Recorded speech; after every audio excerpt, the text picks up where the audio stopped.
Welcome back to the deep dive. We are shifting gears a little bit today. The big shift. Yeah, a big one. Usually we're taking this really wide-angle lens, right? We look at a dozen different articles, news clips, trend pieces, and we try to, stitch together a picture of what's happening. We're connecting the dots. Exactly. But today, we're zooming in, way in. We're going right to the source code. To user manual. That's the perfect way to put it. We are tackling a book that is... well, it's widely considered the Bible of understanding human interaction. We're talking about Social Psychology by Aronson, Wilson, and Eckert. And it is a massive text. I know. The moment you hear the word textbook, there's this instinct to just check out. Oh, absolutely. You picture a dusty lecture hall, a droning professor memorizing definitions you're just going to forget 5 minutes after the exam. Been there. We've all been there, but I really need you to just suspend that disbelief for a moment. This book, this one is different. I was skeptical too, honestly. I saw the page count and I thought, okay, this is going to be a slog, a real chore. But once I started reading the materials, the breakdown of the chapters, it hit me. This isn't a book about abstract theories. Not at all. It's a user's manual. It's a user's manual for my own brain and probably for everyone I've ever met. It's respected. It's, the gold standard in the field, but it's also weirdly readable. That's the magic of Aronson and his team. They really managed to bridge that gap between the rigorous, high-level science, the stuff that gets peer-reviewed and replicated, and the messy, chaotic reality of our daily lives. Right. The mission for this deep dive is, I think, pretty specific. We aren't just going to recite facts or, drop vocabulary words to make you sound smart at a dinner party. Although that's a nice side effect. It is a nice side effect. But the real goal is to unpack how social contexts shape who we are, how they shape how we think, and probably most importantly, why we do what we do often without even realizing we're doing it. See, that's the part that freaks me out a little, without realizing it part. We all like to think we are the main character in our own movie, Yeah, of course. The hero of our own story. I'm in the driver's seat. Yeah. I make decisions because of my personality, my values, my moral compass. If I do something good, it's because I'm a good person. If I do something bad, well, it's because I made a mistake or I had a bad day. Right. It's an internal cause.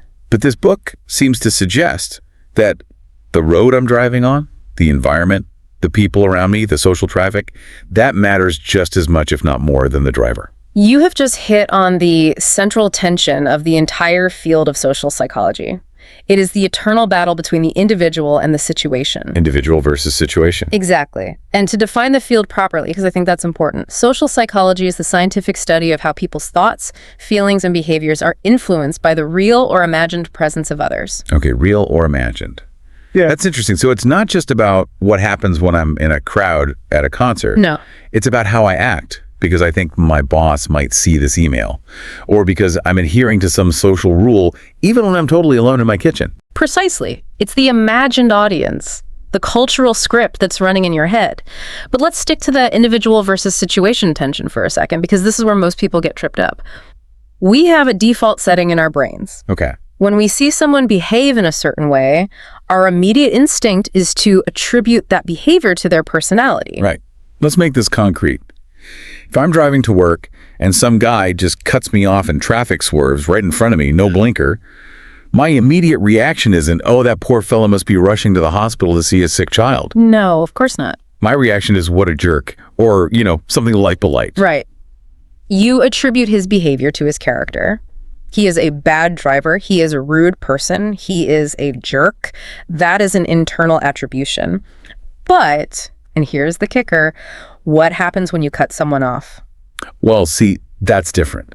Is it? Yes. I mean, I cut someone off last week, but it was because the lane was ending and the guy behind me was being a jerk and wouldn't let me in. And I was already running late for this recording session. I had to do it. It wasn't my fault.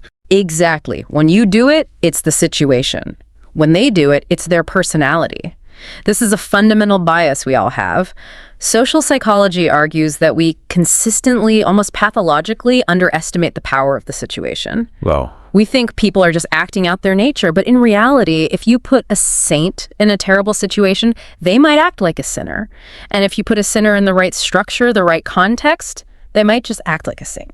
So it's not just, why is Bob angry? It's, why is Bob angry in this specific meeting? Correct. The common assumption, the default is, Bob is angry because Bob has anger issues. He's just an angry guy. That's his personality. The social psychologist asks, what happened in the room? Who is Bob trying to impress? What was said just before he got angry? Is the room uncomfortably hot? Is his boss watching him? It's about the intersection of the individual and the environment. Okay, so we're going to get into some heavy examples of this, and I want to warn the listener, some of these are going to be uncomfortable. They really are. They should be. We're going to talk about conformity, why we agree with the group, even when the group is obviously demonstrably wrong. We're going to talk about the famous Asch experiments. Classic. And we're going to talk about authority, why good, normal people follow terrible, unethical orders. That's the Milgram stuff, which is just haunting. And then we'll tackle cognitive dissonance, which is really about how our own brains lie to us just to keep us feeling consistent. That one felt like a personal attack when I was reading the notes. I won't lie. It does for everyone. But it's crucial because understanding this stuff isn't just trivia. It's not just for an exam. It's about agency. It's about how we navigate social media, how we react to marketing, how we vote, how we raise our kids.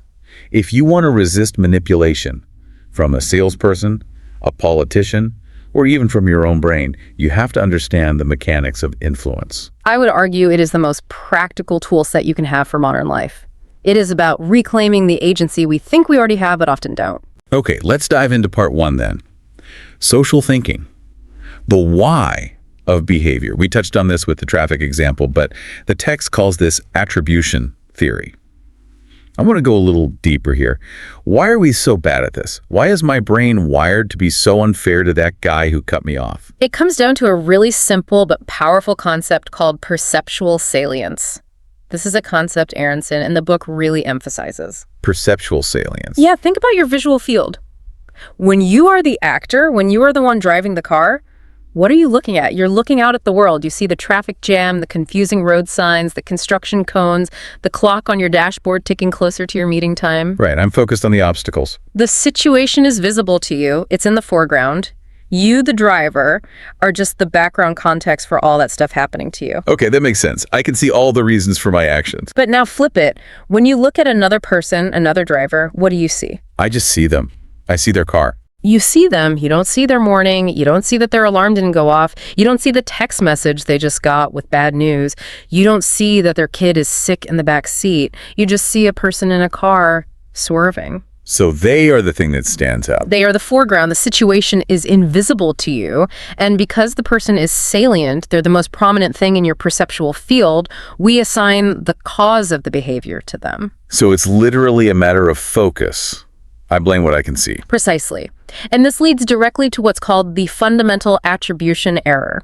That's the formal term for our tendency to overestimate internal dispositional factors, their personality, and underestimate external situational factors. The fundamental error. So it's not just a bias, it's a mistake. It's a systematic error in judgment. And the book highlights that we do it all the time, in ways big and small. We assume the cashier is surly because she's an unkind person, not because she's been on her feet for 8 hours, her manager just yelled at her, and 3 customers before you were rude. And the scary part is, we then build our reality on these errors. We label people. He's lazy, she's aggressive, he's just not that bright. When often he's lazy might actually be, he is completely unmotivated by this specific boring task, or she's aggressive, might be she's in a hostile environment and is defending herself. Right. The source material really, really hammers this home. Social situations shape behavior. If you want to understand humans, you have to stop obsessing over personality traits as the sole cause and start looking at the stage they're acting on. It's a bit humbling, isn't it? It suggests we're much more chameleon-like than we care to admit. It really is. Which brings us perfectly to part 2, the mechanics of influence. Specifically, conformity. This section of the book is famous for a reason. Oh, it is one of the strongest sections, I think. And it distinguishes between 2 types of social influence that are just. They're vital to understand. Normative and informational. Okay, let's break those down. Informational social influence. That one sounds rational, like I'm getting information. It is rational, usually. Informational social influence happens when we find ourselves in a situation where we are unsure of what to do. The situation is ambiguous, it's confusing. I don't know the right answer. You don't. So what do? You look to others. You look to the group to define reality for you. We conform because we have a deep-seated need to be correct. Right, like the example of being in a foreign airport. I love that one. It's the perfect example. Imagine you land in Tokyo for the first time. You don't speak a word of Japanese. You don't know the customs. You finally navigate your way to the train platform, and you see two lines forming. One is completely empty, and one is packed with dozens of locals. Which line do you get in? The packed one, immediately. No hesitation. Right. Because they obviously know something I don't. Maybe the empty line is for a train that's out of service, or it's first class only, or it goes to the wrong side of the city. I just assume the crowd possesses the truth. Exactly. You are using the group as a source of information, that is, informational influence. It's highly adaptive. It helps us survive in new environments. But then there's the other kind. The darker kind. Normative social influence. Normative social influence. This is where we conform, not because we want to be right, but because we want to be liked. Or, more accurately, we don't want to be disliked. We don't want to be rejected. We want to belong. Yes. Humans are fundamentally social animals. For most of our evolutionary history, being ostracized, being kicked out of the tribe, that meant death. A lone human was a dead human. So it's wired into us. We have a deep, biological, primal alarm system that goes off when we risk social rejection. And normative social influence is when we conform to the group's norms to gain acceptance, even when, and this is the key, we privately, in our own minds, disagree. This is the classic laughing at a joke you didn't hear scenario. Oh, absolutely. Or drinking when you don't really want to drink. Or nodding along with a political opinion in a meeting because everyone else is nodding, even though you think it's a disastrous idea. You suppress your true self to maintain group harmony. Or just to avoid the awkwardness of being the odd one out. And there is no better or more terrifying example of this than the Ash experiments. The line studies. The line studies. I remember seeing this grainy black and white footage of this in a Psych 101 class. But reading the details again in the source material really hit differently. Walk us through this setup, because it honestly sounds like a prank show. It essentially was a prank show, but with a very serious scientific intent. Solomon Asch wanted to see if people would conform to a group, even when the reality was black and white, crystal clear, obvious. Okay. So he invites a participant into a lab for what they're told is a visual perception test. But when the participant arrives, there are already 6 or 7 other participants sitting at a table. But they're not real participants. They're in on it. No, they are Confederates, they're actors, and they're all working for Ash. The real participant is told to take the last empty seat at the table. So they're isolated. They're at the end of the line, literally. The researcher then puts up a card with a single line on it. We'll call it the target line. Then he puts up a second card with 3 comparison lines on it, A, B, and C. The task is incredibly simple. Just say which of the 3 lines, A, B, or C, is the same length as the target line. And it's not a trick question. It is not a trick question. It's not an optical illusion. It's painfully obvious. Line A is clearly the answer. A child could get it right. So the first round goes by. Everyone says line A. The real guy, our participant, says line A. Everyone is happy. Right. They do a few boring, easy rounds like that just to establish a pattern of normalcy. But then on the critical trial, the researcher shows a new set of lines, and the answer is clearly line B, unmistakably. Okay. But the first actor, the first Confederate, looks at it and says with total confidence, line A. The second actor says line A. The third says line A, all the way down the line. Put me in that chair. I'm the real guy. I'm sitting at the end of the table. My own eyes are telling me it's B. But 6 people in a row who seem perfectly normal just said A. What is going through my head? Panic. Pure, unadulterated social panic. Confusion. Ash reported that participants started sweating. They would squirm in their seats. They would lean forward and squint at the cards. They would look at the researcher with these pleading, desperate eyes. They weren't just confused. They were in distress. They were experiencing acute social stress. The dilemma is brutal. Do I trust the evidence of my own senses, or do I trust the unanimous opinion of the group? And if it were informational influence, I'd trust the group, because I might think, wow, maybe I need glasses, or maybe there's an angle I can't see. Exactly. I must be wrong. But Ash asked them later, right? Yes. And that's the tragedy of it, the part that's so chilling. Most people who conformed didn't actually believe the group was right. They knew the line was B. They could see it plain as day. So they just lied. But when it came to their turn, a staggering 76% of participants conformed on at least one trial. They look at the obvious truth, and they said the wrong answer out loud. They said line A. Why? Because the pain of being the lone dissenter, the discomfort of standing out and being seen as weird or disruptive, was greater than the pain of denying reality. That is just terrifying when you think about it. We value not being awkward over objective reality. We do. And, in a lab with some lines on a card, it's kind of funny. It's absurd. But apply that exact same psychological pressure to a boardroom where a company's about to commit fraud. Or a jury room deliberating someone's fate. Or a group of teenagers deciding whether to bully someone online. Normative influence is the engine behind some of the worst collective behaviors in human history. Absolutely. And speaking of the worst behaviors in history, that brings us to the really heavy hitter, part 3, authority and obedience, the Milgram studies. This is the study that shook the world of psychology. And to really understand Milgram, you have to understand the context. This was the early 1960s. Mm-hmm. The world was still reeling from the horrors of the Holocaust. Right. The trial of Adolf Eichmann, one of the major architects of the Holocaust, was happening in Jerusalem.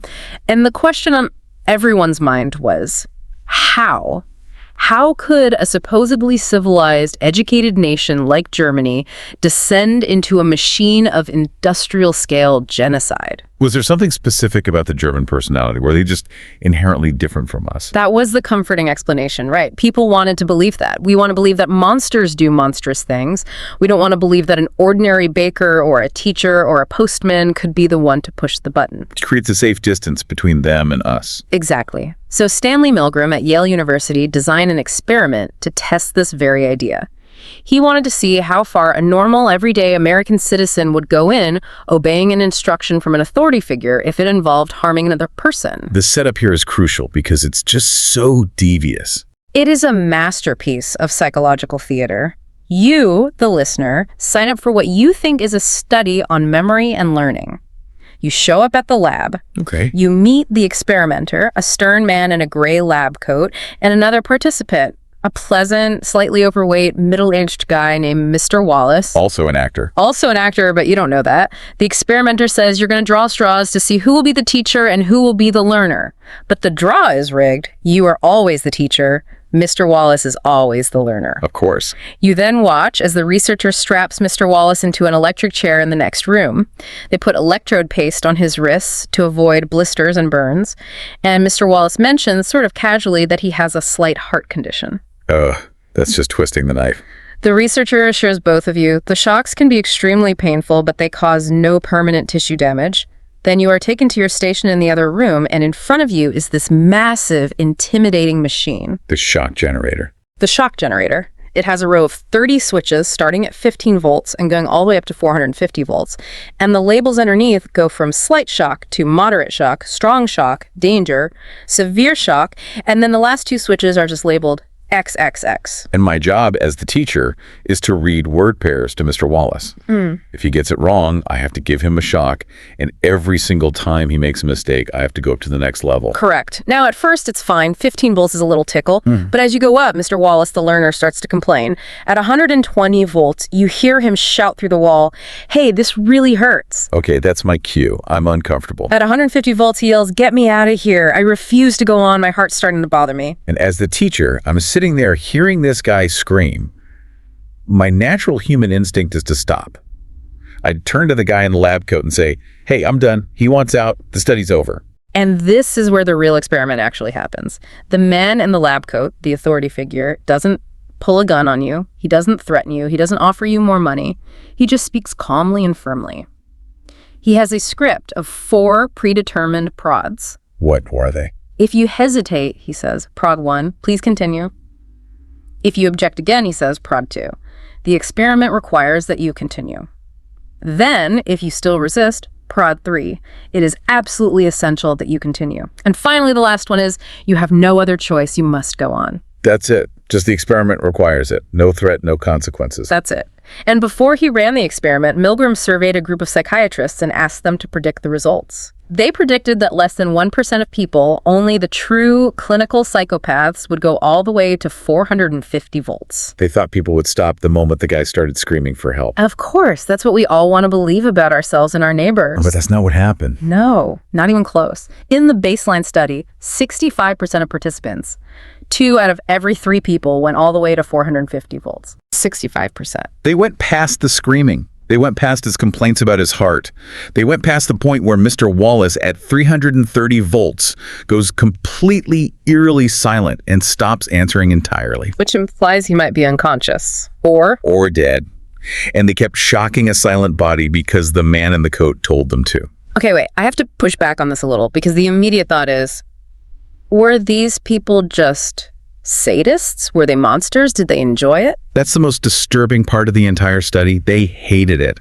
The detailed transcripts describe participants trembling, sweating profusely, digging their fingernails into their own flesh, bursting into fits of nervous, inappropriate laughter. They were in agony. They were in complete turmoil. They wanted to stop. They begged to stop.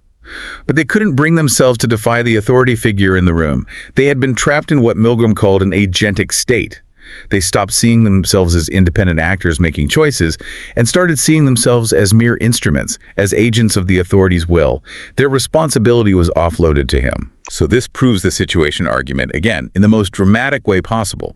It wasn't the personality of the subjects. It was the powerful, compelling structure of the authority. And we know this with certainty because Milgram ran dozens of variations. This is the part that often gets left out of the pop psychology summaries. He systematically changed the variables to see what would break the spell of obedience. Like what? What made a difference? So many things. When he took the experimenter out of the room and had him give the orders over the phone, just a disembodied voice, obedience dropped dramatically to about 21%. So proximity matters. Proximity of the authority and proximity of the victim. In another variation, he put the teacher in the same room as the learner. And in the most extreme version, the teacher had to physically force the learner's hand down onto a shock plate. In that case, obedience dropped to 30%. Still shockingly high, but lower. Right. And when he replaced the guy in the lab coat, the symbol of scientific legitimacy, with just a regular guy in street clothes who was supposedly another assistant, obedience plummeted to 20%. So it wasn't just orders. It was the symbol of authority. The lab coat, the proximity, the legitimacy of being at Yale University. Exactly. It was the whole situation, the whole context. When you remove those trappings of authority, the human moral compass starts to work again. But when that powerful structure is in place, the structure wins. That's heavy. It makes you look at every hierarchy differently. Schools, corporations, the military, government. It should. But the book offers a lifeline here. It's not all doom and gloom. It says awareness creates resistance. The reason we teach the Milgram experiment is not to make you cynical about humanity. It's to inoculate you against it. To give you the vaccine. Yes. Studies have shown that when people know about this experiment, when they understand the mechanics of how blind obedience works, they are significantly less likely to fall for it in their own lives. So if I'm in a situation at work and I feel that specific kind of pressure that I don't really want to do this, but the boss says so, I can label it. I can say to myself, oh, this is a Milgram situation. And that simple act of labeling it gives you the psychological distance you need to make a conscious choice to say no. It turns that unconscious social pressure into a conscious decision about your own values. Okay, we need to take a breath after that one. That's the individual dealing with a powerful authority. But now let's look at part 4, group processes. What happens when we are just in a herd of our peers? Right, because groups are fascinating. They're so contradictory. Sometimes being in a group makes us better, and sometimes it makes us so much worse. The text covers 2 really good contrasting concepts: social facilitation and social loafing. I feel like I know social loafing intimately. We all do. That's every single group project I did in high school. One person does all the work, and 3 people just sort of watch. That is exactly it. Social loafing is a tendency for people to exert less effort on a task when they are in a group and their individual performance cannot be evaluated. You can hide in the crowd. You can hide. If we are all in a group clapping for a concert, I might not clap quite as hard as I would if I were the only one clapping. My individual contribution is anonymous, so I can slack off. But social facilitation is the complete opposite of that. Yes. Sometimes having an audience really pumps us up. It enhances performance. If you are a professional sprinter, having a stadium full of people watching you makes you run faster. The presence of others is arousing, and that arousal boosts your performance on simple, well-learned tasks. Okay, so why do I type slower when someone is standing over my shoulder watching my screen? That's a simple task. Because of the complexity of the task. This is the nuance the book explains so well. If the task is simple or you've mastered it, like running for a sprinter or tying your shoes, the arousal from an audience helps. But if the task is complex or you are just learning it, like writing a difficult email or solving a tough math problem, that same arousal creates anxiety and pressure, and you choke. That explains so much about my life. Mine too. But let's talk about decision-making in groups. Because companies, especially, are obsessed with collaboration and teamwork. The underlying idea is always, 2 heads are better than 1. But the book warns about group polarization and groupthink. This is a huge myth buster in social psychology. We have this intuitive belief that groups average things out. You know, if I'm a bit of a radical and you're a bit of a conservative and we get in a room to talk, we'll meet in the middle, we'll find a moderate compromise. Which sounds reasonable. It does, but the research shows the opposite often happens. The group makes people more extreme. They do. It's a phenomenon called group polarization. If you put a group of slightly risk-taking executives in a room to discuss a potential merger, by the end of the meeting, they will likely decide on an incredibly risky strategy, far riskier than any of them would have chosen alone. And the reverse is true. And if you put a group of slightly cautious people together to discuss the same thing, they will become paralyzed with caution and decide to do nothing at all. Why does that happen? Is it an echo chamber effect? It's partly that, but it's also a kind of social competition. Everyone wants to be seen as a good member of the group. If the general vibe of the group is, let's be bold and take risks, then I want to prove I'm a great risk taker, so I propose something even crazier than the last person. It creates a feedback loop of one-upmanship that pushes everyone to the extreme. Exactly. And this dynamic can lead to something even more dangerous. Groupthink. I've heard this term a lot.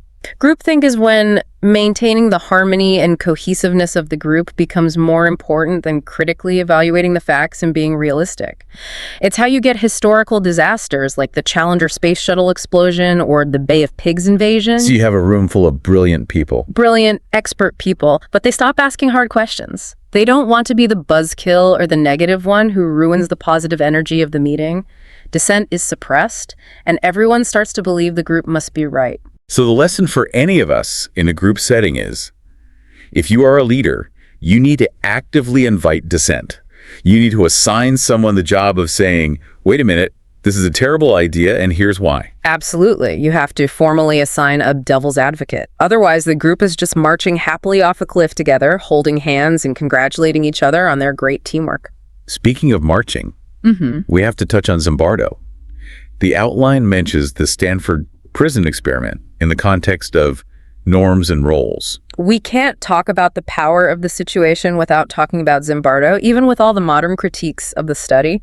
He took a group of healthy, psychologically normal college students and put them in a fake prison he built in the basement of the Stanford psychology building. A fake prison. A very realistic one. He flipped a coin. Half of the students became guards, half became prisoners. And the guards got uniforms and those reflective aviator sunglasses, right? The sunglasses were a key detail. It hid their eyes, it de-individuated them, made them anonymous. And within a matter of days, the guards, who were just nice, middle-class college kids a few days before, became genuinely sadistic. What did they do? They forced prisoners to do push-ups as punishment. They woke them up in the middle of the night for random counts. They made them clean toilets with their bare hands. They put bags over their heads. They became cruel. And the prisoners didn't fight back. The prisoners had emotional breakdowns. They became passive, helpless, and demoralized. Zimbardo had planned for a 2-week experiment, but he had to shut it down after only 6 days because it got so dangerously out of control. Wow. It showed in the most visceral way that if you give someone a role, a mask, a uniform, a title, they will often inhabit that role so fully that they lose their own moral compass. The role takes over the person. Situation beats personality. Again. Again and again and again. Okay, let's shift gears and move to part 5. We've talked a lot about external pressure from groups and authority. Now I want to talk about internal pressure, the lies we tell ourselves. The section on attitudes, persuasion, and the internal logic. This brings us to cognitive dissonance. This is Leon Festinger's huge contribution, and it is arguably the most important theory in the entire book for understanding how we protect and maintain our self-esteem. Okay, define it for us. What is it? Cognitive dissonance is the deep discomfort, the mental stress or pain that you feel when two of your cognitions, which can be beliefs or behaviors, are in conflict with each other. They don't match up. They don't fit. And humans have this powerful innate drive to be consistent. We want our beliefs and actions to be in harmony. When they aren't, it hurts. It's like a mental itch you have to scratch. The outline mentions smoking. That's the classic example. It is. So cognition 1. I'm a smart, rational person who wants to live a long, healthy life. Cognition 2. I am actively sucking carcinogenic smoke into my lungs several times a day. Those two things do not fit together. Not at all. Dissonance ensues. To resolve that painful dissonance, you really have two choices. Choice 1 is the hard one. Quit smoking. That changes your behavior to align with your belief. But quitting smoking is incredibly difficult. It's very hard. So most people, consciously or not, choose option 2. Change the belief. They engage in what's called self-justification. How does that work? They construct a new reality. They tell themselves stories. Well, my grandpa smoked a pack a day until he was 90 and he was fine. Or the research is probably biased anyway. Or, you know what, I'd rather live a short, fun life than a long, boring one. They rationalize the behavior to make the dissonance go away. I want to use a different example, one that the outline brings up, justification of effort. Yeah. Because I think this applies to anyone who has ever joined a club, a fraternity, gone through military boot camp, anything like that. Oh, this is a fascinating and powerful application of the theory.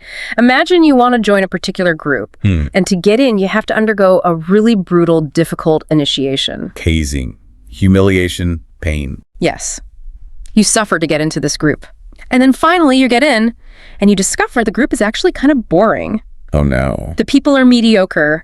The meetings are dull. It's not what you hoped it would be. Now you have a massive cognitive conflict. Cognition 1. I'm a smart, capable person who makes good decisions. Cognition 2. I went through hell just to join this lame, boring group. That makes me look like a complete idiot. Yeah. I don't want to feel like an idiot. Exactly. The drive to see yourself as smart and competent is overwhelming.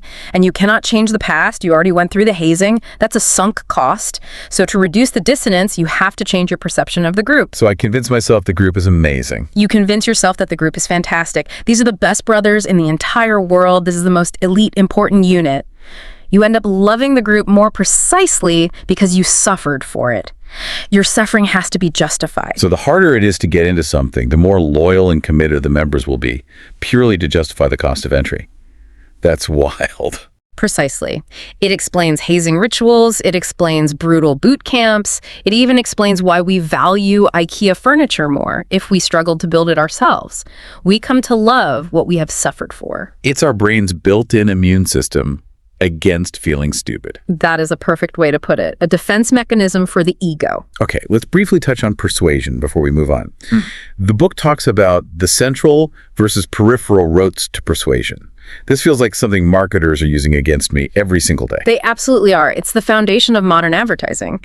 So the central route to persuasion is when you use logic, facts, and strong arguments. You carefully consider the data, the specs of the product, the quality of the reasoning. This is when I'm engaged and I care. Yes, this happens when we are motivated to think and have the ability to do so. Buying a house, choosing a university, hopefully you're using the central route. Hopefully. But the peripheral route is what happens most of the time when we are tired, distracted, or just unmotivated. We don't have the energy to analyze the logic, so instead we rely on superficial cues. Like what kind of cues? Is the speaker attractive? Is the music in the commercial catchy? Is the product really expensive because we have a heuristic that expensive equals good? Is the celebrity endorsing it someone I like? So if I'm selling a pretty terrible product, I definitely want to use the peripheral route. Absolutely. You want to dazzle them with the celebrity spokesperson and bright colors and emotional music so they don't look too closely and notice the product itself is junk. If you have a genuinely great product with superior features, you should use the central route. Give them the facts and let them convince themselves. And as a consumer, my job is to be aware of when I'm being subtly pushed onto that peripheral path. Exactly. When you see a supermodel eating a hamburger in a commercial, you have to stop and ask yourself, why?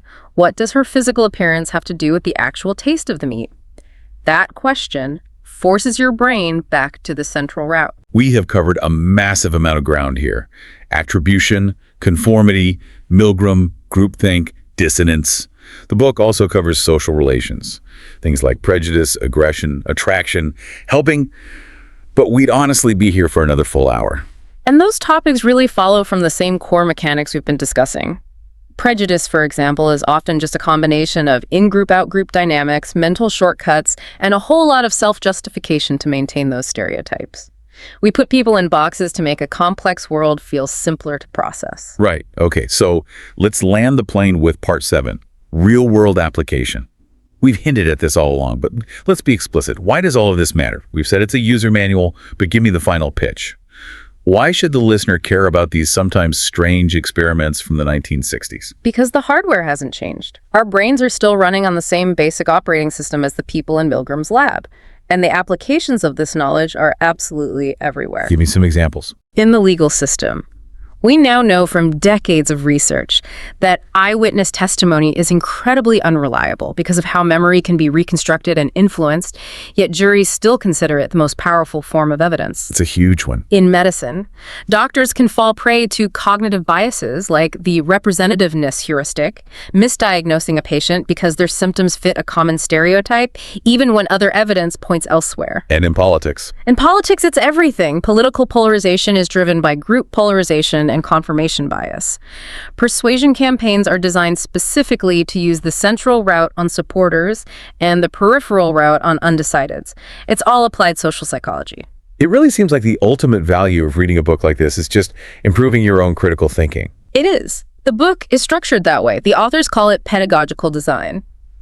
It's not just teaching you what to think, it's teaching you how to think.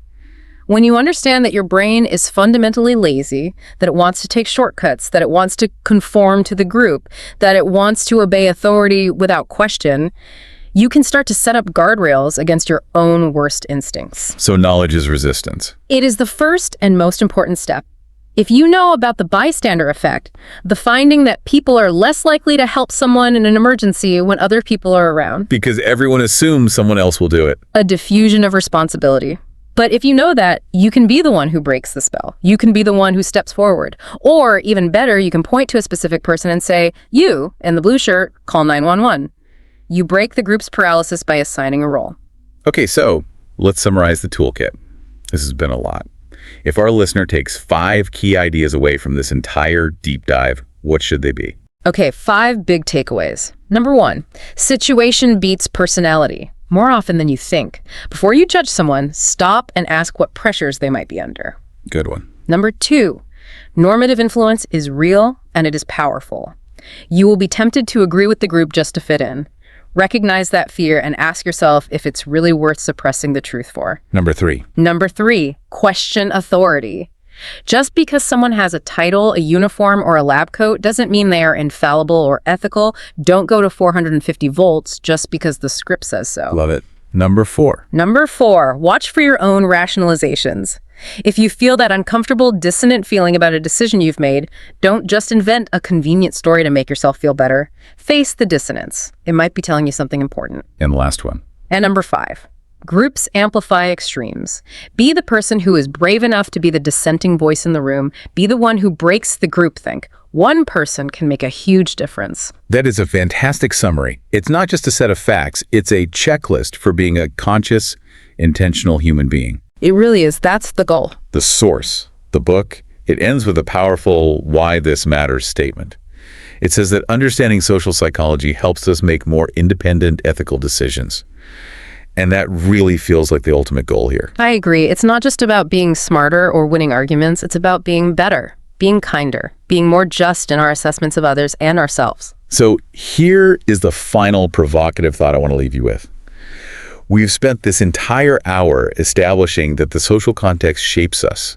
We are in many ways products of our environment.